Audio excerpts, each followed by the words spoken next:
Predstav sa nám a povedz nám, akú funkciu zastávaš v spoločnosti.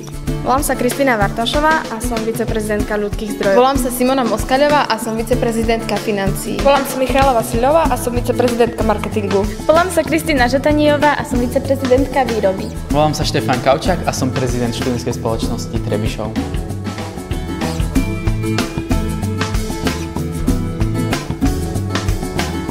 Aké sú vaše pocity z vejtrhu? Neopísateľné. Zábavné.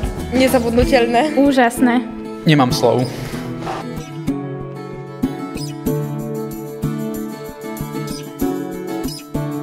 Čo ste ponúkali na vejtrhu? Našou hlavnou náplňou bola výučba spoločenského tanca a vedenie tanečnej školy a výroba plišačikov. Taktiež tvorba videí a plánovanie exkurzií. Ako ste sa cítili, keď ste sa dozvedeli, že ste vyhrali?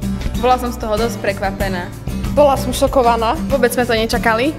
Neskutočne sme kričali. Bola som očarená.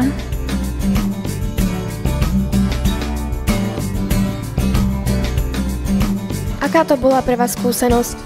Naučili sme sa niečo nové a taktiež tam bola zábava. Určite sme neoľutovali, že sme tam boli. Upevnili sme si kolektív.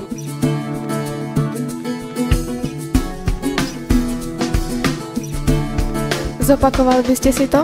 Určite áno. Samozrejme. Jednoznačne áno. Aj hneď zajtra. Aj napriek bolesti nôh, áno. Pre Paparazzi TV Petra Savková A Kristína Ondrašeková.